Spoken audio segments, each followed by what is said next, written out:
23, and I went to the movie theater, as is my custom with these AEW pay-per-views, and I'm just trying to set up this fucking goddamned phone thing, and it's just not doing what it's supposed to do. But in any event, what a wonderful time. If you caught the show, main event, Maxwell J. Friedman, MJF, and Brian Danielson, I should say. That's not his slave name of Daniel Bryan. Brian Danielson, his birth name, his proper name. Going the 60 minutes in the Iron Man match as promoted.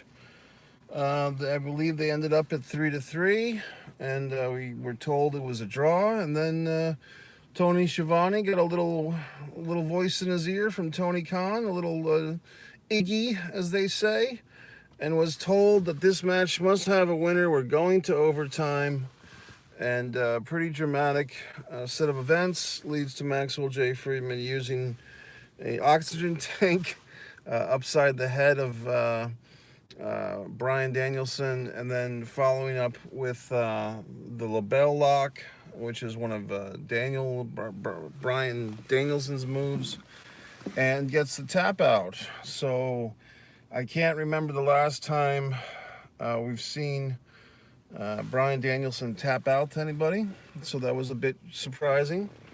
And I thought the match was great, and I think it's up there with the best Iron Man matches we've seen at this level of Brett and Shawn, WrestleMania 12. And I think that Hunter Rock Iron Man match from a couple of years later is kind of vastly overlooked, but it kind of had a botched ending because of Shawn Michaels being the ref and the Undertaker's interference and so forth. There was other things on this show. Do you mind? There was other things on this show of note. I think 2 or 3 title changes. The tag team titles stayed with the Ass Boys, but the trios title changed hands. We have new trios champions, so everyone's excited because the House of Black won the trios title. Buddy McGirt or Buddy McMurphy and fucking all the rest, King Brody, they all won the 6-man belts. And further fueling the rumors, I suppose, that Kenny Omega might not be long for this AEW world. A rumor a week or two ago that he's pondering possibly going over to the other side, WWE. We'll see. What else? TNT title changed hands. It looks like they're trying to rebuild the momentum they once had for our buddy Wardlow. He did get a nice victory here tonight. I believe he got a tap-out victory too, didn't he? Over submission specialist Samoa Joe. Good match. It's funny because I think Wardlow did look better with his little man bun. He looks like he's been a little bit castrated without his hair. What else? There was another title change. A women's title stayed with Jamie Hayter. She retained, and then there was looks like an allegiance there between Saraya, Ruby Riott, and the blonde one, Toni Storm. Didn't Saraya and Ruby Riott and Liv Morgan have a little 3-woman team briefly in WWE before Paige's initial injury? So I don't know if they were trying to reboot that look. Obviously, it's Toni Storm, not Liv Morgan. Oh, God. What else? Long show. 11:48. Things started at 7. Really kind of a slow beginning. I think it was a good 20 or 30 minutes before they had the first, and I think the only match on the Dark Show, which was a 6-man tag. Mark Briscoe and the Lucha Brothers. Kind of sad what's happened to Lucha Brothers. They're doing warm-up matches now, but they were in a 6-man tag. The Mark Sterling bunch they defeated. And then the pay-per-view started with Chris Jericho and Ricky Starks. Then we, a couple of matches later, we had Christian Cage and Jungle Boy and all types of things. I think it was a good show. I mean, I think I'm trying to say, I think the main event, I was tired. I'll be honest with you. I was fucking exhausted. I just didn't sleep well last night. I don't know. But, I mean, I was kind of, I wouldn't say dreading, but I was just like, oh God, we're going to have a fucking 60-minute wrestling match here to watch. But, these guys told a great story. And, as the commentators took note of, Maxwell J. Friedman, to his credit, has really built up his physique. He looks like a real wrestler now. Looks like a real boy. So he was pretty muscular. I mean, I think he's maxed out, so to speak, on what he can do with his physique. I mean, if he gets any bigger, he's going to explode. But a couple of years ago, I can remember when MJF, I think when he turned heel on Cody or some such thing, and Jim Ross at commentary made note, that little bastard or something like that. And then he kind of tried to correct himself, but he's no little bastard anymore. I mean, he's all big and strong, so good for him. And, you got to give a lot of credit to Bryan Danielson. He really does bring out the best of everybody. The Kenny Omega, was there tonight. I mean, I was pontificating. Is Omega... you could have a Omega MJF match. That might be interesting. If not for a pay-per-view, at least for, Fighter Fest or one of these special events. But is Omega strictly going to be doing 6-man matches now, tag team matches, or is Omega ever going to do a singles run again? I don't know the answer to this. Do you? What was the other title change, for God's sake? We said the fucking, whatever the fuck. The TNT title. Interesting that we did not, as far as I recall, there was no Jade Cargill.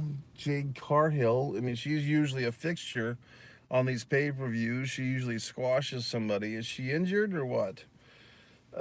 Jeffrey Jarrett looked in really good shape. He's, 53 or something?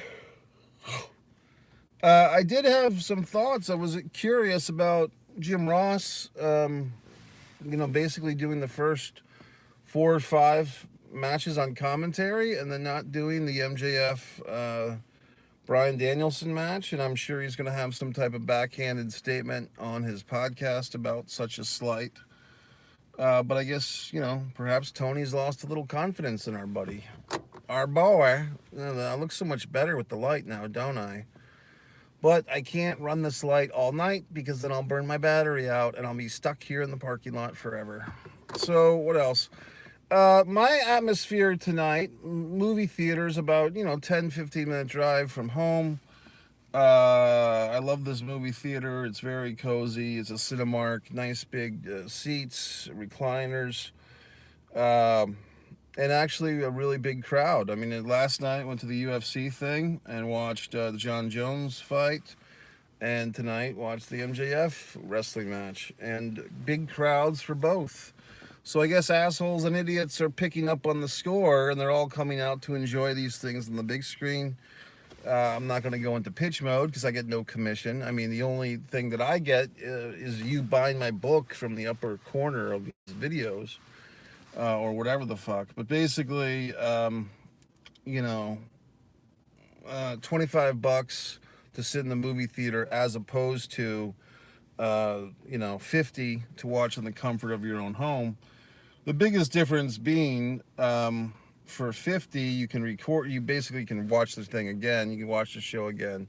For 25 in the movie theater, it's a one and done deal. So, if you have any thoughts on this show, folks, please chime in. Please type up your comment and I'll address it.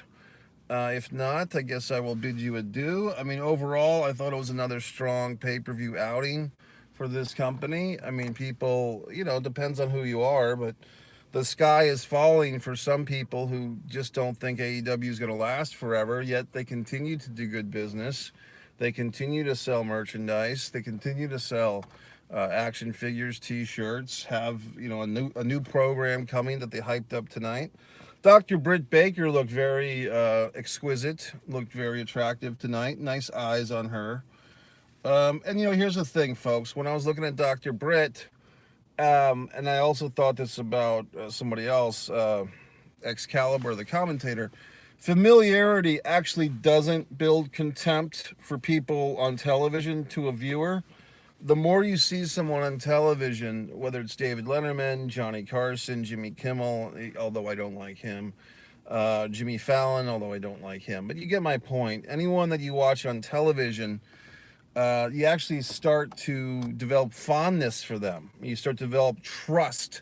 You like seeing their face or hearing their voice. And I was thinking that, like, I remember when Excalibur and AEW were first getting going, and they had this mass commentary guy. I thought he really stunk, and I just didn't think he was good. Just thought he was an indie freak. But after a couple of years, he's consistent. He's there all the time. So you're like, yeah, he's pretty good. And with Dr. Britt, my initial thoughts on her was, Dr. Britt Baker, that's the hottest chick in the room when there's no hot chicks in the room. But now she's pretty hot, because you see her over and over again. She's always dressed well and a nice face and all that. And so, familiarity does not build contempt. It builds fondness, okay? So that's it, folks. I enjoyed myself. I enjoyed watching the pay-per-view. I mean, if you're watching this video and you didn't watch the pay-per-view, I don't know what to tell you. Because whenever you don't see a pay-per-view, then everybody talks about it and says everything that happened. And then you're like, oh, I should go watch it. Well, it's never as good as if you watched it in real time. So there's still an element to that, folks, of live television. There's still a thing where live television is king, or live broadcast or streaming. It's different. People are, finger banging themselves about this Chris Rock special last night, but that was a live event. So live does still have power, even in this day and age. Okay, folks, it's late. It's early, whatever the fuck. I guess it's Monday morning. So I need to get some sleep. I have a long day tomorrow. If you have any comments, put them down quickly and I'll address them. Just make a comment quickly and I'll address it. If not, we'll call this a wrap. But I thought it was a good show. I'd give it, an A- type of thing. And that's it. So I hope you had a fun time watching AEW Revolution 2023. And hope you got some value out of this video. So it's one pro wrestling fan is where you're at right now.